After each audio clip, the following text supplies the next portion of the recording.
Karena semakin majunya peradaban manusia, kita semakin jauh dari Allah dan mulai melupakan mandat-mandat yang sudah diberikan untuk kita yang percaya kepadanya.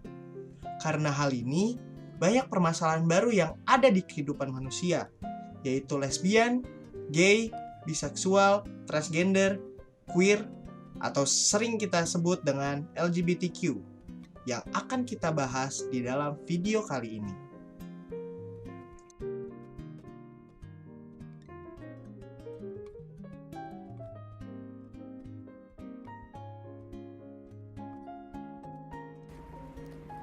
Seseorang bisa dikatakan LGBTQ+ jika ia menyukai sesama jenis dan juga merubah jenis kelamin yang dia punyai.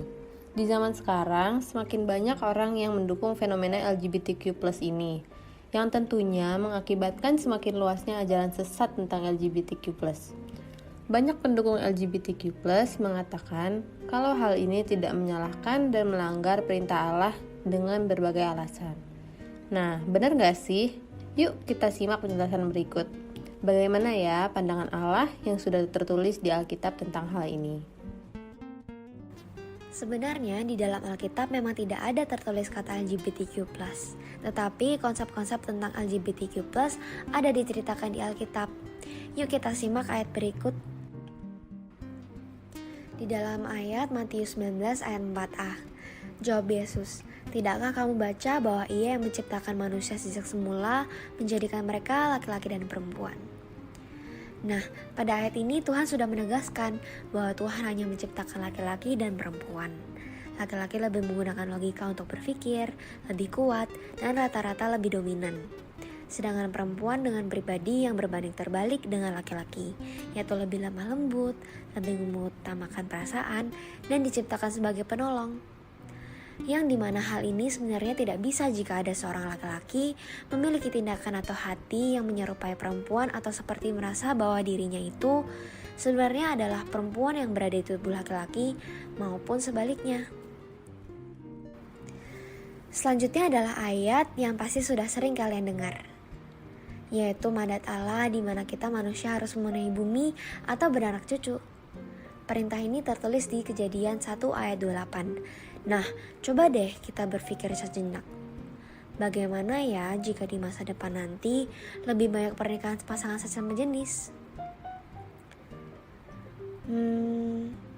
Pasti tidak memiliki keturunan dan pastinya dengan perlahan manusia akan punah, bukan?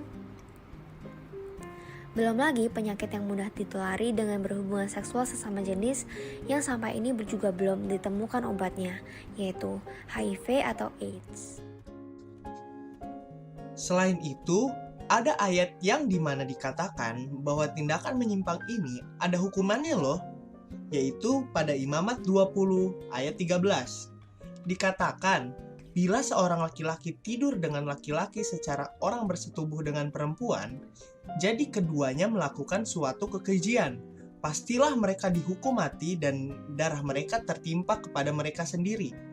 Maka dari itu, dari sini kita dapat mengetahui jelas bahwa LGBTQ+ merupakan tindakan yang salah, menyimpang, dan berdosa. Oh iya, kalian tahu tidak sih?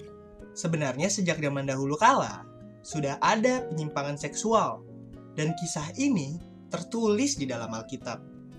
Kalian tahu tidak cerita tentang Sodom dan Gomora? Yang dimana kedua kota tersebut melakukan dosa homoseksualitas loh.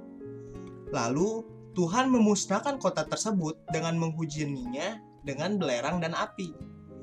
Dari kisah kota ini, kita seharusnya sudah bisa belajar banyak karena ini merupakan kisah nyata yang dihukum oleh Allah sendiri. Nah, selanjutnya kita mau bahas nih bagaimana sikap kita sebagai orang Kristen kalau memiliki teman atau melihat seseorang melakukan hal penyimpangan tersebut. Yang Tuhan sudah ajarkan kepada kita sejak awal adalah ayat di mana kamu harus memiliki lingkungan pertemanan yang baik. Karena pada 1 Korintus 15 ayat 33 dikatakan bahwa janganlah kamu sesat. Pergaulan yang buruk merusak kebiasaan yang baik. Jadi, bisa kita simpulkan ya teman-teman Laskar Kristus, akankah lebih baik kalau dari awal kita bisa lebih bijak lagi memilih seseorang masuk dalam hidup kita dengan membentuk komunitas yang baik. Ini bukan berarti untuk membenci atau menyudutkan teman-teman yang lain loh ya. Tetapi kita sebagai pengikut Allah tentu harus mempunyai kasih terhadap semua ciptaannya. Selanjutnya adalah ayat penutup dari kelompok kami yang diambil dari 1 Yohanes 1 ayat 7 yang berfirman, "Tetapi jika kita hidup di dalam terang sama seperti Dia ada di dalam terang, maka kita beroleh persekutuan seorang dengan yang lain dan darah Yesus, anaknya itu menyucikan kita daripada segala dosa." Begitu indah bukan ayat tersebut? Yang memiliki makna bahwa hidup di dalam terang berarti mempercayai kebenaran Allah sebagaimana yang dinyatakan di dalam firman-Nya serta berusaha sungguh-sungguh dan terus-menerus oleh kasih karunia-Nya untuk mematuhi firman itu dalam perkataan dan tindakan kita. Terima kasih sudah bergabung dengan kami dalam topik kali ini ya teman-teman. Tuhan Yesus memberkati.